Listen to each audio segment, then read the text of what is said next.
Hello friends, welcome back to my class. तो इस chapter journal में अभी तक हम 4 क्लासेस ले चुके हैं।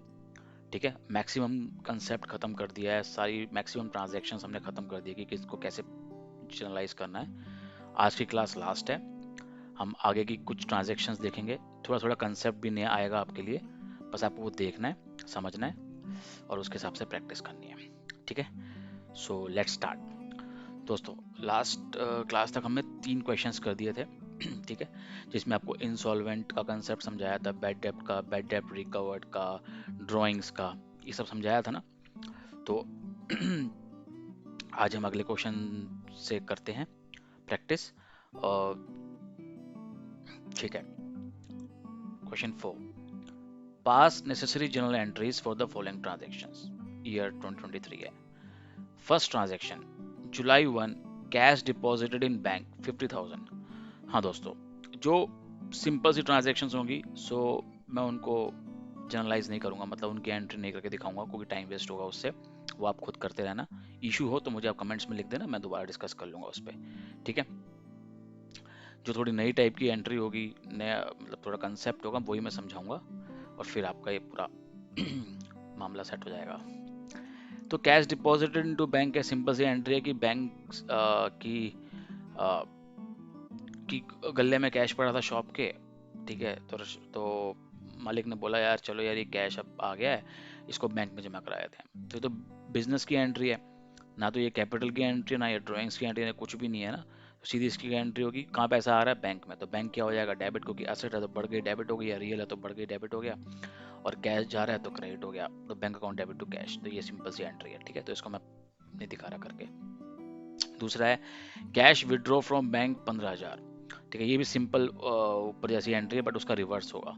कहीं लिखा है पर्सनल यूज के लिए विड्रॉ किया है, नहीं, तो ये ड्राइंग्स नहीं है, ये सिंपल सा है कि दुकान का एक अकाउंट था। ठीक है, अपने बिजनेस का एक अकाउंट था, वहां से पैसा निकाल के अपने गले में रख दिया। तो यहाँ पे कैश आ रहा है तो कैश डेबिट हो जाएगा और बैंक क्रेडिट हो जाएगा। क्लियर। अगला है electricity bill paid through cheque. ठीक है दोस्तों, इलेक्ट्रिसिटी बिल खर्चा है। ठीक है, और बैंक के जरिए पैसा जा रहा है तो क्या क्या एंट्री होगी, खर्चा डेबिट होगा, इलेक्ट्रिसिटी, इलेक्ट्रिसिटी नाम का आप अकाउंट बना लेंगे, electricity account debit to bank. जैसे सैलरी का खर्चा था, वेजेस का खर्चा था, वैसे ही इलेक्ट्रिसिटी का खर्चा है। ठीक है, electricity account debit to bank. अब ये देखते हैं, ये दोनों ट्रांजेक्शन अच्छी हैं, आगे आपने की हुई है, बट थोड़ा इसमें एक एडिशन है, वो देखते हैं। जुलाई 6 में क्या एंट्री हुई, एक रमेश था, उसने पे किए हमको, यानी कि हमारा डेटर था, 9,500 थ्रू चेक। उसने हमें चेक दे दिया 9,500 का, and discount allowed to him 500, और हमने उसको डिस्काउंट दिया 500 का। दोबारा सुनिएगा, रमेश ने मुझे कितने का चेक दिया, 9,500 का, और मैंने उसको डिस्काउंट कितना दिया, 500 का। और cheque deposit into bank on the same day, same day में मैंने वो चेक जमा करा दिया। ठीक है, जुलाई 6 पे।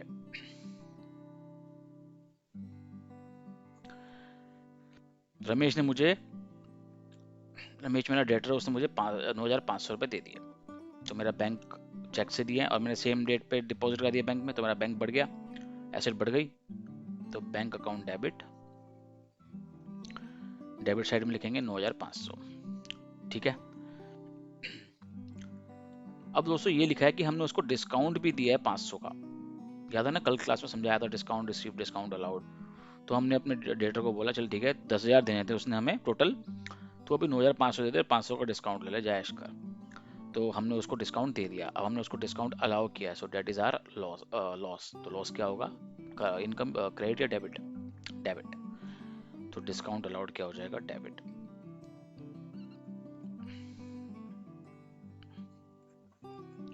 500, और कौन देने वाला है, रमेश। How much, 10,000। तो ये इसकी एंट्री है। ठीक है, ये तो सिंपल है जो कल समझाया था। अब इसमें एडिशन क्या है वो देखते हैं। जुलाई 9 की एंट्री पढ़ो, Ramesh cheque return by the bank as dishonoured. एक नया वर्ड है आपके सामने, डिसऑनर्ड, क्या मतलब है इसका देखते हैं। इसका मतलब है चेक डिसऑनर हो गया। दोस्तों, डिसऑनर का मतलब होता है हिंदी में बेइज्जत। मतलब अब ये समझो चेक कैंसिल हो गया। भैया, रमेश ने मेरे को चेक दिया 9,500 का, मैंने बैंक में जमा कराया आज, पर हर बार ऐसा जरूरी नहीं है कि बैंक उसके अकाउंट से पैसा ले निकाल के मेरे अकाउंट में डाल देगा चेक के जरिए ना। चेक डिसऑनर भी हो जाता है। मतलब बाउंस हो जाता है, कैंसिल हो जाता है। इसके पीछे रीजन क्या है कि हो सकता है कि जो रमेश है ना, उसके जो अकाउंट है, बैंक अकाउंट है, में इनसफिशिएंट फंड है। मतलब उसके अकाउंट में 9,500 है ही नहीं, उसने हमें चेक दे दिया। अभी सिंपल सी बात है, अगर आपको किसी को पेमेंट करनी है, आप उसको 9,000 रुपये की पेमेंट कर, चेक दे दो, पहले तू चेक ले ले मेरे से, पर आपके अकाउंट में कुछ है ही नहीं, नील बटा सट्टा सन्नाटा, तो क्या बैंक आप उसका चेक पास करेगा? आपका चेक पास करेगा? जब मेरे को चेक दिया 9,500 का, मैं अपने बैंक गया कि 9,500 का चेक है, आप उसके अकाउंट से मेरे अकाउंट में डाल दो पैसा। पर बैंक ने जब उसके अकाउंट में पहुंचा, देखा तो उसके अकाउंट में पैसा ही नहीं है, तो कहाँ से लाएगी मेरे अकाउंट में पैसा? तो बैंक मुझे बोले कि भैया चेक वापस ले जा और अपना उसको वापस कर दे चेक। ठीक है, तो इसको बोलते हैं चेक डिसऑनर होना, चेक बाउंस होना या कैंसिल होना। ठीक है, क्योंकि इनसफिशिएंट फंड थे, उसके अकाउंट में पैसे नहीं थे। और भी रीजन हो सकते हैं कि साइन मिसमैच है। ठीक है, रमेश ने जो चेक में साइन किए होंगे वो मैच नहीं कर रहे, जो उसका ओरिजिनल अकाउंट में साइन है वहां से मैच नहीं कर रहा, तो कई बार बैंक इसके बेसिस पे भी कैंसिल कर देती है चेक। और डेट का इशू भी हो सकता है कि डेट सही नहीं डली, काटा पीटा है, या चेक फट गया है, कुछ हो गया है। बहुत सारे रीजन हो सकते हैं कि चेक बाउंस हो सकता है, कैंसिल हो सकता है। तो जो हमने 9,500 का चेक हमने बैंक में जमा कराया था रमेश से लेके, वो तो वापस आ गया हमारे पास। तो मैं ऑब्वियसली मैं क्या करूंगा, रमेश को वापस कर दूंगा उसका चेक, भैया मुझे दूसरा चेक बना के दे, या जब तेरे पास पैसा आए तब मेरे को दे, या जो भी बात है, तो मैं रिवर्स कर दूंगा। ठीक है।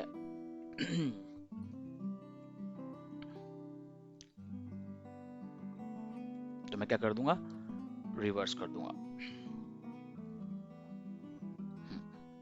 क्या एंट्री करूंगा मैं, रमेश डेबिट टू, बैंक पहले डेबिट किया था तो क्रेडिट हो जाएगा, और रमेश को पहले क्रेडिट किया तो डेबिट हो जाएगा।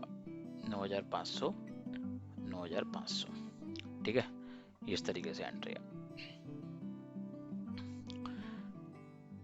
आई थिंक ये समझ में आ गया होगा डिसऑनर का कंसेप्ट। अगला ये भी समझ लो, चार्जेस डेबिटेड बाय बैंक 500। अभी किस चीज के चार्जेस हैं कि charges debited by bank, bank ने हमारे अकाउंट से डेबिट कर दिया। ये अकाउंट नहीं जो हम बना रहे हैं, वो बैंक का अपना अलग चलता है, तो उसने जो हमारा अकाउंट है वहां से निकाल, चार्ज डेबिट मतलब उन्होंने चार्ज कर लिया, अपना पैसा निकाल लिया। चार्जेस किसके चार्जेस हो सकते हैं, 500 रुपये, किसी भी चीज के हो सकते हैं। चेक डिसऑनर हो गया, उसके चार्जेस हो गए, क्योंकि बैंक अपना पैसा तो लेगी ना कि उससे सर्विस दी हमें, तो वो चार्जेस वसूलती है हम लोगों से। ठीक है, तो हमारा क्या है, खर्चा है। चार्जेस क्या है, हमारा खर्चा, और बैंक से पैसा जा रहा है, दो चीजें हैं। ठीक है, तो इसमें हम हेड बनाएंगे बैंक चार्ज करके। ये हमारा खर्चा है, जो बैंक हमसे चार्जेस करती है हमारे अकाउंट स्टेटमेंट में, जो पैसा वसूलती है हमसे, छोटा छोटा 500 का, 1000 का, तो हमारा खर्चा है। और कहाँ से जा रहा है, हमारे बैंक अकाउंट से जा रहा है ना। कितना, 500, 500। समझ में आ गई बात। बैंक चार्जेस कि बैंक अपने हमारे अकाउंट में से कुछ पैसा वसूल लेती है सर्विस देने का, किसी चीज का, तो वो हमारे लिए तो खर्चा है, तो वो बैंक चार्जेस कहलाता है। तो खर्चा डेबिट हो गया और बैंक क्रेडिट हो गया, क्योंकि बैंक से पैसा जा रहा है हमारे अकाउंट से। ठीक है, अगला है good sold and sale deposited, sale proceeds deposit into bank. Simple सी एंट्री है, सेल किया और जब पैसा आया बैंक में डाल दिया, तो bank account debit to sale. हाँ ये समझो। Dividend collected by the bank. अब देखो डिविडेंड होता क्या है। डिविडेंड होता है, डिविडेंड हमें शेयर पे मिलता है। शेयर क्या होती है, अब ये समझ लो हमारी इन्वेस्टमेंट। सुना होगा वैसे आप लोगों ने शेयर के बारे में, नहीं फिर भी ज़्यादा डिस्कस करने की जरूरत नहीं फिलहाल। ये समझ लो कि शेयर, हम कंपनीज के शेयर खरीद लेते हैं, मतलब कंपनी में पैसा लगाते हैं कंपनीज में। ठीक है, आप रिलायंस के शेयर्स खरीद लिए, टाटा के शेयर्स खरीद लिए, तो इस तरीके से हमें शेयर खरीदे, तो कंपनी क्या करती है, शेयर पे डिविडेंड देती है। अगर सपोज करो आपने 1,000 रुपये का शेयर खरीद लिया एक कंपनी का, तो आपको हो सकता है 50 रुपये का डिविडेंड भी मिले। डिविडेंड मतलब इनकम, शेयर की इनकम होती है, प्रॉफिट होता है ये। ठीक है, ये क्या होती है, इनकम, प्रॉफिट समझ लो, कुछ भी समझ लो कि हमने 1,000 रुपये का शेयर लगाया तो हमें साल का कुछ पैसा मिलेगा, तो वो डिविडेंड के रूप में आता है शेयर पे, हमारी इनकम है। ठीक है, वो हमारे अकाउंट में डायरेक्टली आता है, हमें कैश नहीं आता हमारे पास, वो बैंक कंपनी क्या करती है, हमारे अकाउंट में ट्रांसफर कर देती है वो डिविडेंड का पैसा। तो अब डिविडेंड कलेक्टेड बाय बैंक, हमारे बैंक ने डिविडेंड कलेक्ट कर लिया कितना, 2,000 रुपये का। तो मेरा बैंक बढ़ गया, पैसा आ गया, बैंक डेबिट हो जाएगा। और इनकम है मेरी किस नाम की, डिविडेंड, तो वो क्रेडिट हो जाएगा। एंट्री कर देता हूँ, बैंक अकाउंट डेबिट क्योंकि बढ़ गया, एसेट बढ़ गई, और इनकम है मेरी, तो इनकम क्या होती है, क्रेडिट, तो टू डिविडेंड इनकम। बस इस तरीके से एंट्री करनी है। कितना हो गया जी, 2000। यहाँ तक समझ में आ गया? ठीक है, अगला क्या था, cash directly deposit by customer in bank. हाँ, कैश जो है directly deposited by customer in bank. अब क्या किया कि मेरा कस्टमर था, मेरा डेटर था, उसने मुझे पैसे देने थे। या तो ये होता वो मुझे चेक देता और मैं चेक जमा कराता, जैसे अभी देखा था, तो मैं फिर बैंक डेबिट टू कस्टमर कर लेता। पर इस कस्टमर ने किया क्या, इस कस्टमर ने क्या किया कि मेरे को पैसे चेक देने के बजाय उसने जो पैसा मुझे देना था वो सीधा मेरे अकाउंट में जाके ट्रांसफर कर दिया। ऐसा होता है कि सीधा किसी के अकाउंट में पैसा ट्रांसफर कर दो, तो उसने मेरे अकाउंट में डाल दिया, कहानी खत्म हो गई। तो सिंपल एंट्री होगी, पैसा बैंक में आ रहा है ना, बैंक में पैसा आ रहा है, तो मेरा बैंक क्या हो जाएगा, डेबिट, क्योंकि बैंक बढ़ गया, एसेट बढ़ गई, तो क्या हो जाएगा, डेबिट। और कस्टमर, जो भी कस्टमर का नाम होगा वो यहाँ पे आ जाएगा, जो भी अमाउंट होगी इसकी। समझ गए? सिंपल सा फंडा है, कुछ खास नहीं है। जब पुरानी एंट्रीज देखोगे तो आपको समझ में आ जाएगा, अगर किसी ने नहीं देखी तो। ठीक है, अगला ये भी अच्छा है। A cheque of ₹5000 due after 2 month discounted from bank 4700। अब थोड़ा समझ लो इसके बारे में क्या है। एक चेक है 5000 का, किसी ने मुझे चेक दे रखा है 5000 का, ठीक है, जो ड्यू है आफ्टर 2 मंथ। मतलब ऐसा होता है कई बार ना, चेक की डेट होती है कि ये 2 महीने बाद ही आप इसको बैंक में पैसा जमा करा सकते हो, रियलाइज करा सकते हो पैसा, मतलब 2 महीने बाद ही इसका पैसा तुम्हें मिलेगा। समझ गए? तो it discounted from bank for ₹4700। Bank ने आज ही डिस्काउंट कर दिया, मतलब इसको आज ही रियलाइज कर दिया। समझे? समझाया तो दोबारा, लिख दो चेक डिस्काउंटेड।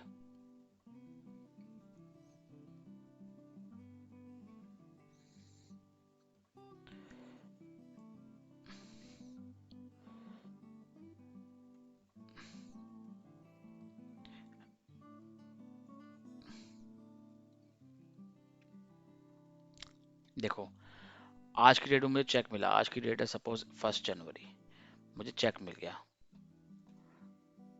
5000 का, ठीक है। इसकी ड्यू डेट है, ये समझ लो 1 मार्च, कि मैं 1 मार्च को ही चेक अपने बैंक में जमा कराऊंगा, तब तक ये मेरे पास पड़ा रहेगा। पर बैंक ऐसा भी स्कीम देती है कि अगर इस चेक को तुम आज लेना चाहो, इसको आज इन कैश करना चाहो, मतलब इसके बदले में आज कैश लेना चाहो, तो आप कर सकते हो, तो वो डिस्काउंट करती है, मतलब अपने कुछ चार्जेस काट लेगी। तो हमें, अगर मैं आज की डेट सपोज करो, आज 1 जनवरी ही है, आज मुझे चेक मिला और आज ही मैंने बैंक में पहुंच गया जी मुझे आज ही पैसा चाहिए, तो बैंक मुझे 5000 नहीं देगी, कुछ चार्जेस काटेगी। तो इस केस में क्या हो रहा है, तो मुझे बैंक ने 4700 रुपीज दिए हैं और 300 रुपीज चार्जेस काट लिए। समझ गए? जो चीज़ मुझे 2 महीने बाद मिलनी है बैंक से, पर मैं आज ही चला गया बैंक के पास, तो बैंक ने कहा ठीक है आपको दे देंगे, मगर पूरा पैसा नहीं देंगे, थोड़ा पैसा हम काट के देंगे, तो वो है 300 रुपये चार्जेस, वो बैंक के चार्जेस होते हैं, डिस्काउंटिंग चार्जेस बोलते हैं उसको। ठीक है, तो क्या हो रहा है, बैंक में वो मैं चेक जमा कराया, ठीक है, तो बैंक तो आ रहा है मेरा, तो बैंक मेरा क्या हो जाएगा, डेबिट 4700। अब मेरे लॉस भी हो रहा है 300 रुपये का, क्योंकि बैंक अपने पास रख रहा है, तो डिस्काउंटिंग चार्जेस नाम का हेड बना सकते हो आप।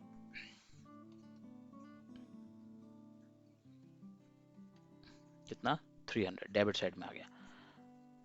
ठीक है, क्लियर? और जो भी है,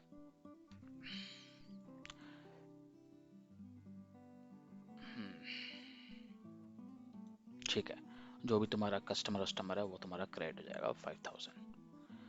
ठीक है, मतलब कस्टमर ही होगा जो नहीं दे रखा तो कुछ। तो इस तरीके से एंट्री होगी। नेक्स्ट, अगला क्वेश्चन देखते हैं, 5वां क्वेश्चन। ये बहुत इंपॉर्टेंट क्वेश्चन है, इसको ध्यान से पढ़िएगा। ठीक है, इसमें से भी पेपर में आने ही आना है 101%। ठीक है, question number 5, pass necessary general entries for the following transaction year 2023।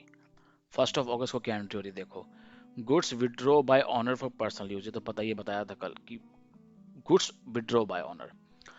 Suppose करो आपकी मोबाइल की दुकान है, तो मोबाइल गुड्स हो गया आपके लिए। अब आपने क्या किया, मोबाइल निकाल लिया एक अपने भाई बहन को देने के लिए, पर्सनल यूज के लिए। तो दुकान से तो जा रहा है ना, जा रहा है ना दुकान से, तो क्या है, पर्सनल यूज के लिए है। पर्सनल यूज के लिए कुछ भी विड्रॉ हो रहा है तो वो ड्राइंग्स तो है ही, आपकी कैपिटल तो कम हो रही है। समझ गए ये बात, कल समझाई थी। तो ड्राइंग्स तो डेबिट हो जाएगी, ठीक है, कोई कैपिटल आपकी कम हो रही है। क्रेडिट क्या होगा, सबसे बड़ा सवाल यहाँ पे ये है, क्या कैश होगा? कैश निकाला आपने बिजनेस से? नहीं, गुड्स निकाले हैं, मोबाइल निकाला आपने, है ना, क्योंकि मोबाइल का ही आप बिजनेस करते हो। तो जब आप मोबाइल खरीदते हो या गुड्स खरीदते हो तो आप परचेज डेबिट करते हो ना, परचेज डेबिट। बस, जब हम उस गुड्स को हम अपने पर्सनल यूज के लिए निकाल लेंगे तो हम परचेज को क्या कर देंगे, क्रेडिट कर देंगे। बस ये दिमाग में रखना, क्योंकि जब गुड्स खरीदते हैं हम नॉर्मल यूज के लिए बिजनेस के, तो हम परचेज डेबिट करते रहते हैं, और बेचते हैं तो सेल क्रेडिट करते रहते हैं। पर यहाँ पे हमने वो परचेज जो किया था, गुड्स खरीदे थे, वो पर्सनल यूज के लिए ले लिया हमने उसमें से, तो हम वो परचेज जो डेबिट किया था बिजनेस के लिए वो क्रेडिट हो जाएगा। बस ये दिमाग में रखना। बस, समझ गए। अगली कुछ एंट्री ऐसी हैं, थोड़ा समझना पड़ेगा आपको, मगर सिंपल है, कुछ खास नहीं है, ठीक है ना। अब नरेशन डाल देना और कहानी खत्म।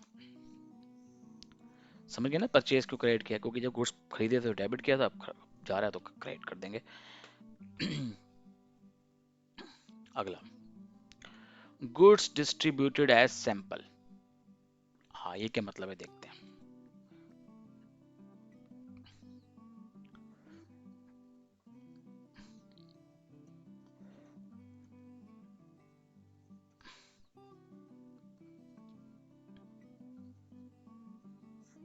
ठीक है, अब देखो आपकी मोबाइल की शॉप है,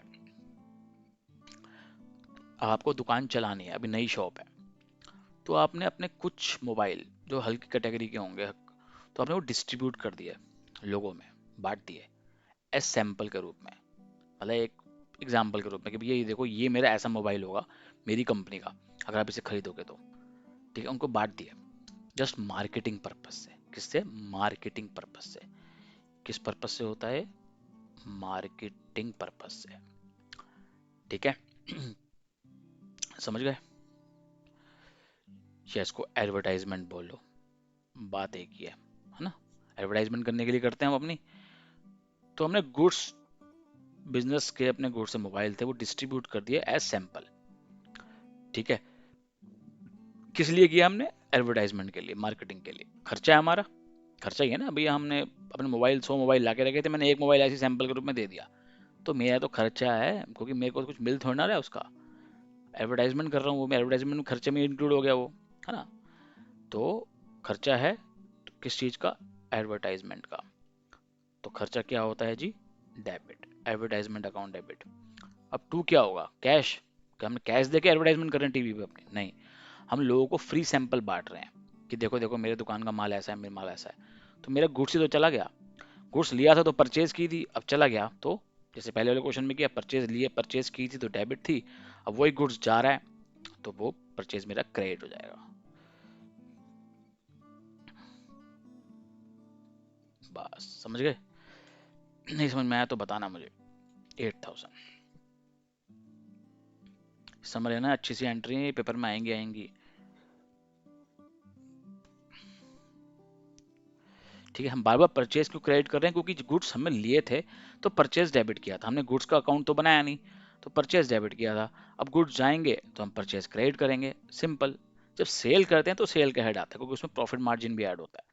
पर जब गुड्स तुम कॉस्ट पे ही किसी को दे रहे हो, तुमने 100 रुपए की कोई चीज ली और वही तुम किसी को एडवर्टाइजमेंट के लिए दे रहे हो या पर्सनल यूज के लिए लेके जा रहे हो, तो वो परचेज डेबिट की थी, वही सिंपल हम क्रेडिट कर देंगे। सिंपल सा फंडा है। अगला पढ़ते हैं, गुड्स गिवन एज चैरिटी 1000। अब ये भी सेम फंडा है बट थोड़ा सा अलग है।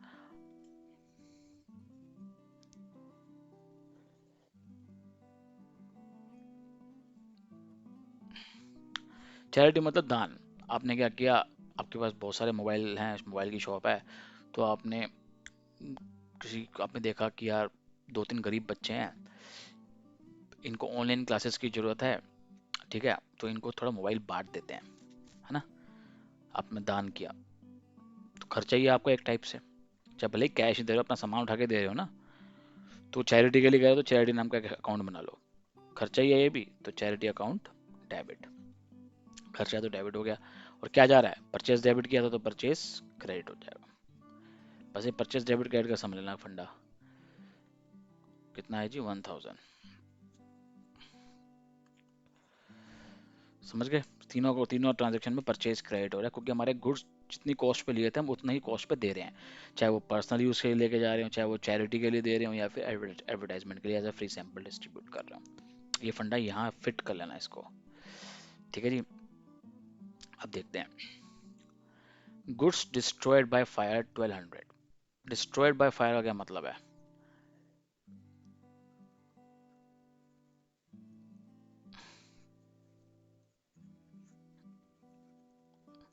मतलब जल गया, मेरी दुकान में मोबाइल पड़े थे, आग लग गई, दो तीन मोबाइल खराब हो गए, 10 मोबाइल खराब हो गए, तो आपका तो लॉस है, लॉस है ना, तो लॉस है तो क्या होता है अकाउंट्स में, डेबिट।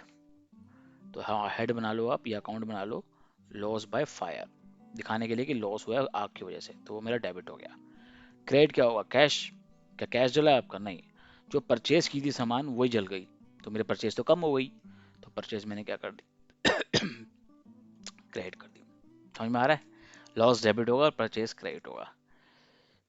1200, 1200, समझ में आ रहा है ना, ना आए तो कमेंट्स में डाल देना भैया, ऐसे आधे अधूरे मत रहना वरना फिर प्रॉब्लम हो जाएगी, समझ में नहीं आएगी बाकी की आगे की चीज़ें, ठीक है। तभी मैं कह रहा था ये चैप्टर ऐसा बेस बना लो, इसको इतनी प्रैक्टिस कर लो कि आपके जहन में उतर जाए, जैसे खाना खाते हो ना वैसे ये चैप्टर भी तुम्हारे मन मस्तिष्क हर जगह तन मन में बैठ जाए, भूलना ही नहीं, जिंदगी भर नहीं भूलना है इसको, ठीक है। अगला है गुड्स लॉस्ट इन ट्रांजिट, क्या मतलब है भैया इसका,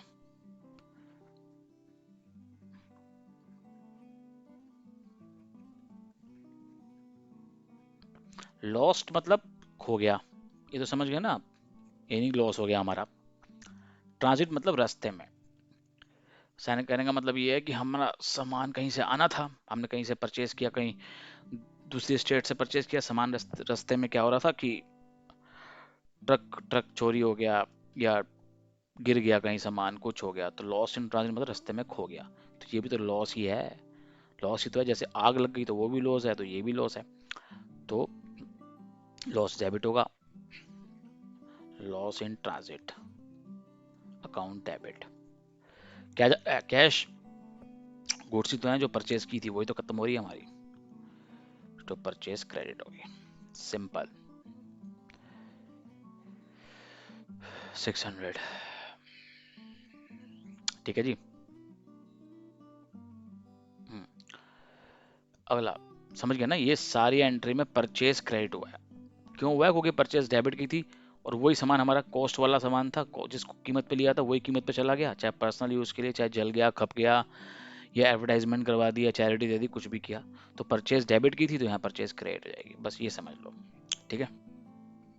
अगला देख लो, paid for repairing charges on existing machinery, आपने रिपेयर करवा दिया, आपकी एग्जिस्टिंग मशीनरी मतलब आपके पास ऑलरेडी कोई मशीनरी पड़ी थी दुकान के अंदर, तो वो आपने उसको रिपेयर कराया, है ना, दिक्कत आ गई होगी तो आपने उसको रिपेयर कराया, तो रिपेयर क्या होता है, खर्चा होता है, तो खर्चा क्या होगा, क्रेडिट नहीं डेबिट, रिपेयर क्या हो जाएगा, डेबिट टू कैश या बैंक, क्योंकि पैसा जा रहा है ना, पेड लिखा है ना, पेड, ध्यान से देखो, बताया था ना, पेड मतलब कुछ गया है आपकी यहाँ से, कैश गया है या बैंक गया है, तो तब कुछ ना लिखा हो तो कैश ही मान लेना, तो एंट्री हमारी होगी repair account debit to cash, simple, ठीक है ना, खर्चा डेबिट और कैश चला गया, कितना 500, समझ में आई। न्यू मशीनरी परचेज किया, बताया था, machinery debit to bank, bank या कैश जो करना हो कर देना। अगला, ये थोड़ा देखो ध्यान से,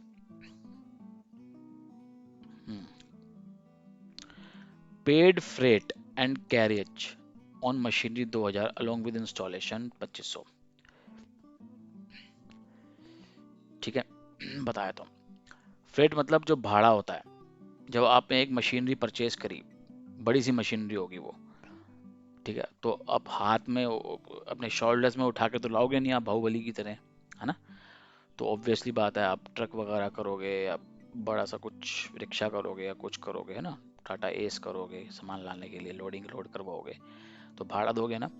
तो जब भी मशीनरी हम परचेज करते हैं, याद रखना, जब भी हम मशीनरी परचेज करते हैं और उसको इंस्टॉल कराते हैं, मतलब जब एसी लाते हो घर में तो इंस्टॉल कराते हो ना, भैया को बुला के भैया पूरा फिट कर दे, है ना। एक गीजर लाते हो तो गीजर भी इंस्टॉल कराते हो, तो इंस्टॉलेशन, उसको बोलते हैं इंस्टॉलेशन चार्जेस, ठीक है। तो तो जब भी आप कोई भी असेट परचेज करते हो, ठीक है, लेट सपोज 10,000 की खरीदी, 40,000 का आपने एसी खरीदा, मैं एसी लिख देता हूँ,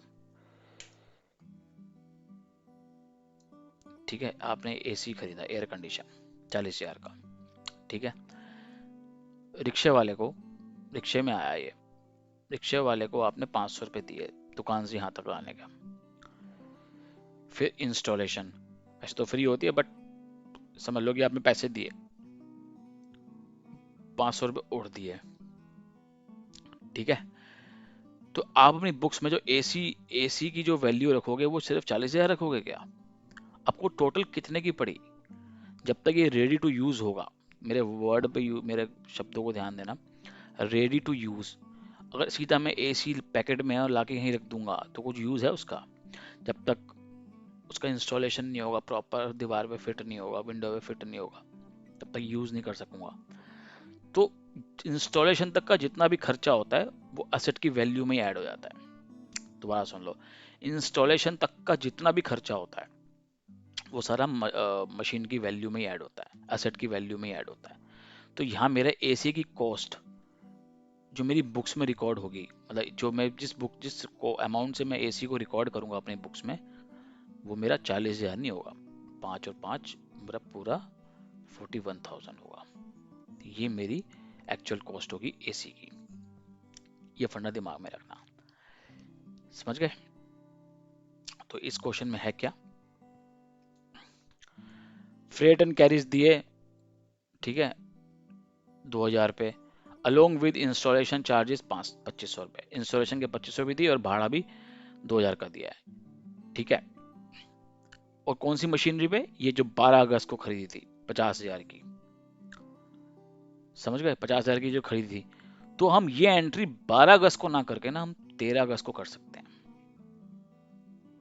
ठीक है। या फिर ऐसे भी कर सकते हो, 12 अगस्त को एंट्री कर सकते हो ये वाली, अगर आपने खरीदा है तो यस ये भी करो, machinery account debit to cash या बैंक, कुछ भी हो सकता है, जब तक क्वेश्चन दे रखा हो तो कैश कर लेना। कितना? 50,000, ठीक है, 50,000 बीइंग मशीनरी परचेज, ये एंट्री थी क्योंकि फिक्स एसेट डेबिट हो गया, ठीक है।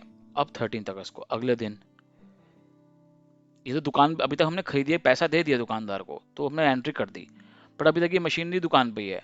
13 अगस्त को आई है, रिक्शे से आई है या ट्रक से आई है, तो भाड़ा दिया, फ्रेट और कैरेज दे दिया, ठीक है, और इंस्टॉलेशन दिया, तो बताया वो मशीनरी की वैल्यू में ऐड होगा, अलग से फ्रेट एंड कैरेज डेबिट नहीं करेंगे, तो मशीनरी की वैल्यू में ही डेबिट होगा। Machinery account debit to cash, मेरा कैश क्या है, कितना है, freight and carriage, freight charges और कैरेज चार्जेस 2,000 और इंस्टॉलेशन 2500, तो टोटल कितना हो गया 4,500। बस, तो मेरी असेट की वैल्यू कितनी हो गई, यहाँ मेरी असेट की वैल्यू 50,000 और यहाँ भी मेरी असेट की वैल्यू और बढ़ गई 4,500। तो मेरी बुक्स में मशीनरी खड़ी हुई है 54,500 से, इतने से बुक रिकॉर्ड है, यहाँ भी 2 बार मशीनरी डेबिट हो रही है ना, ये है, समझ गए। और फ्रेट एंड कैरिज मतलब भाड़ा, जो फ्रेट मतलब और कैरिज मतलब भाड़ा होता है, भाड़ा, ठीक है। हाँ, चलो अगला देखते हैं, 15 अगस्त, ये समझ में आ गया ना? आया तो भैया बता देना। Paid repairing charges 5,000 on second hand machinery purchase,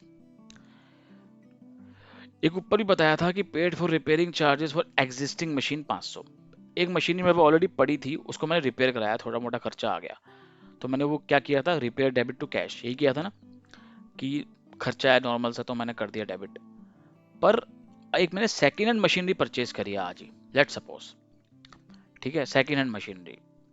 तो अब वैसी वैसी तो लाऊंगा नहीं यहाँ पे, मैं सेकेंड हैंड कार खरीदी है तो मैं कुछ तो उसमें कुछ ना कुछ तो खर्चा करूंगा ही ना, उसका पेंट कराऊंगा या उसमें कुछ नई चीज़ें डालवाऊंगा, तो उसको अपडेट कराऊंगा, कस्टमाइज करूंगा अपने हिसाब से। तो उसको मैंने रिपेयर करा है, ठीक है। तो वो रिपेयर जरूरी है उस सेकेंड मशीनरी को चलाने के लिए, समझ गए, ये नॉर्मल खर्चा नहीं है, this is not normal expense, ये जरूरी है सेकेंड हैंड मशीनरी को चलाने के लिए, समझ गए। तो ये भी मशीनरी की वैल्यू में क्या हो जाएगा, ऐड हो जाएगा। जैसे freight and carriage installation add हुआ था मशीनरी की वैल्यू में, उसी तरीके से रिपेयरिंग चार्जेस जो सेकेंड हैंड मशीनरी पे खर्च करे हैं हमने उसको यूज करने के लिए, तो वो भी इसी में ऐड हो जाएगा। तो इसकी एंट्री क्या होगी जी, इसकी भी रिपेयर डेबिट नहीं होगा, मशीनरी डेबिट टू कैश या बैंक, 5,000 दिमाग में रख लेना, ठीक है ना। Being repair on second hand machinery purchase, अगर एग्जिस्टिंग मशीनरी होती तो हम रिपेयर डेबिट करते, ये याद रख लेना बस, ठीक है, कोई टेंशन लेने वाली बात नहीं है इसमें। तो ये फंडा मेरा, पांचवा क्वेश्चन भी क्लियर। ना समझ में आए बार बार देखो, और तब भी ना समझ में आए तो कमेंट में डाल दो, वैसे तो आ जाएगा समझ में, नहीं आया तो कमेंट में डाल दो, मैं दोबारा डिस्कस कर दूंगा इसके ऊपर, ठीक है जी। ये एक 6 क्वेश्चन है, इसको थोड़ा छोड़ देते हैं, ये बात की बात है, और 7 क्वेश्चन पढ़ते हैं। सो पहला, Sonu started business with cash 1 lakh, bank deposited, ये ठीक है, इसने बिजनेस स्टार्ट किया कैश से तो कैश डेबिट हो गया, बैंक में भी पैसा रखवाया, बैंक भी डेबिट हो जाएगा, और फर्नीचर भी लेके आया वो दुकान के लिए, तो फर्नीचर भी डेबिट हो जाएगा। टू क्या होगा, क्या आ रहा है बिजनेस में, कैपिटल, तो टू कैपिटल हो जाएगा, ठीक है। Cash debit, bank debit, furniture debit to capital, मैं नहीं करा रहा क्योंकि पहले हम ऑलरेडी कर चुके हैं ऐसी चीजें, ठीक है। अगला, purchase a machinery for ₹10 lakh, machinery आपने आज परचेज की 10 लाख की, वेजेस मतलब दिहाड़ी, दिहाड़ी आपने 50,000 रुपये दी, 50,000 रुपये दी इंस्टॉल करने के लिए, तो बताया अभी थोड़ी देर पहले बताया कि इंस्टॉलेशन का खर्चा भी ऐड हो जाता है मशीनरी में, तो मशीनरी डेबिट कितने से होगी, 10,50,000 से, ठीक है ना, और टू कैश या बैंक, ठीक है। अगला है विड्रॉ फ्रॉम बैंक, जब तक कुछ नहीं लिखा तो हम ये नहीं मान के चलेंगे कि पर्सनल यूज है, ड्राइंग्स नहीं है, बैंक से पैसा निकाल लिया तो कैश आ गया, cash debit to bank. Sold goods to Raju and he paid, ये तो पता ही है आपको कि राजू को 1 लाख रुपए का माल बेचा, उसने 95,000 दिया, और डिस्काउंट कितना अलाउड किया उसको, 5,000, तो ये भी मैं कई बार बता चुका हूँ, कल भी और अभी भी बताया थोड़ी देर पहले, ठीक है। तो discount allowed debit, bank account debit 95,000 to Raju 1 lakh.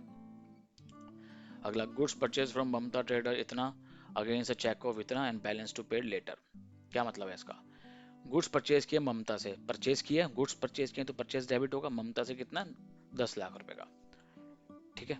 Against check of 6 lakh, हमने 6 लाख का चेक अभी दे दिया, और बैलेंस बाद में देंगे, तो इसकी एंट्री देख लो, वैसे तो सिंपल है, आपको पता ही होगी, गुड्स परचेज किए तो परचेज अकाउंट डेबिट होगा टू ममता ट्रेडर्स, कितना, 6 लाख, नहीं 10 लाख, क्योंकि 10 लाख के गुड्स लिए है ना।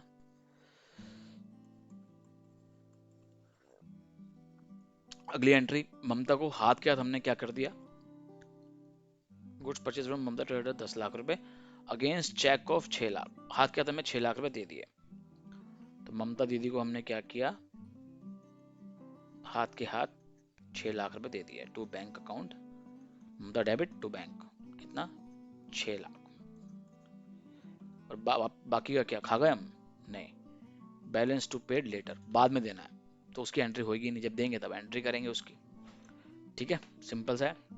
तो ये दो एंट्री होंगी इसकी, ठीक है। अगला, goods return of 1 lakh to Mamta trader, अब इस परचेज की थी उसमें से रिटर्न कर दिया, तो क्या बताया था, ममता डेबिट टू परचेज रिटर्न, ठीक है ना, ये तो कई बार डिस्कस कर चुका हूँ। अगला, cheque paid to Mamta trader इतना, कैश डिस्काउंट रिसीव 3%, ठीक है, अब फिर अगले दिन हमने क्या किया, ममता को 1.5 लाख दे दिए और उसने हमें कैश डिस्काउंट कितना दिया, 3 लाख, 3%। ठीक है, तो ममता डेबिट 1.5 लाख टू बैंक और टू कैश डिस्काउंट, क्योंकि हमें डिस्काउंट मिला, डिस्काउंट रिसीव, है ना।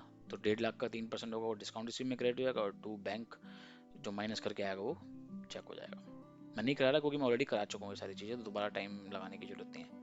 अगला है गुड्स गिवन ए सैंपल, अभी भी पड़ा है, मार्केटिंग के लिए दिया, एडवर्टाइजमेंट के लिए, advertisement account debit to purchase. Goods taken by Sonu for household use, मतलब हाउस होल्ड मतलब घर के लिए उसे लेके गया है, बताया था ना, अभी ऊपर भी पढ़ा है हमने कि पर्सनल यूज के लिए वो गुड्स लेके गया है घर ऑफिस से अपने।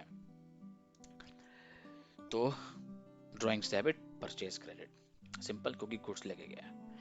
अगला, purchase goods for ₹5 lakh and paid half by cash and half by cheque, ये तो सिंपल सा है। परचेज डेबिट होगी 5 लाख से, टू आधा कैश से दिया है, 2.5 लाख कैश है, to cash 2.5 lakh, to bank 2.5 lakh, क्योंकि आधा चेक से दिया है, ये एंट्री होगी। बैंक चार्जेस बताया, bank charges account debit to bank account. Income tax pay किया थ्रू चेक, इनकम टैक्स भी हमारा क्या होता है जी, खर्चा होता है, सुना होगा आपने इनकम टैक्स अपने फैमिली में कहीं पे। तो इनकम टैक्स भी क्या होता है हमारा, एक्सपेंस। तो क्या एंट्री करेंगे, income tax account debit, cash नहीं, चेक के थ्रू दिया है तो बैंक अकाउंट, बस ये एंट्री होगी, income tax account debit to bank. ठीक है, अगला है इंटरेस्ट अलाउड, इसको भूल जाओ अभी, इंटरेस्ट इसकी एंट्री जब छठा कराऊंगा ना तो उसके साथ ही करा दूंगा, क्योंकि दिमाग में रहेगा, चिंता नहीं। 8वां question, pass necessary general entries for following transaction, good costing rupees damage by fire. हाँ, ये अच्छा क्वेश्चन है, बड़ा ध्यान से देखना। Goods costing ₹2,000 damage by fire, मेरे पास गुड्स पड़े थे, वो आग लग गई, जल गए, ₹2,000 का खत्म हो गए। इंश्योरेंस कंपनी एक्सेप्टेड क्लेम ₹900 का and cheque is receive from insurance company. अभी ये क्या मतलब है इसका, एक्चुअली क्या होता है, इंश्योरेंस होती है, अगर मैंने कोई चीज़ ली है, तुमने, तुम्हारे घर में गाड़ी वगैरह हो, स्कूटी कार कुछ हो, तो उसकी इंश्योरेंस भी होती है ना। अगर कुछ चोरी हो गई, खप गई, जल गई, खप गई, कुछ हो गया, तो तुम्हें उसको इंश्योरेंस कंपनी तुम्हें उसका पैसा देगी, पूरा पैसा नहीं देगी मगर हाँ कुछ हद तक पैसा दे देती है।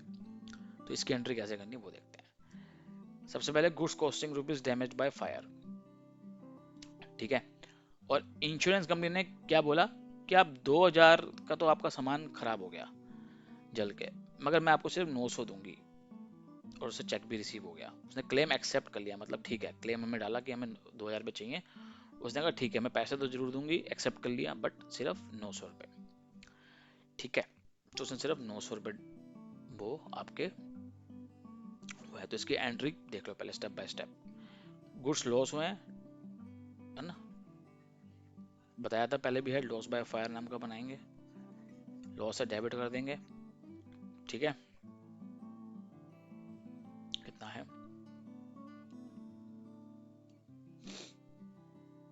2,000, नहीं 2,000 तो है, 2,000 रुपये का तो लॉस है, पर इंश्योरेंस कंपनी ने कितना दे दिया उसका,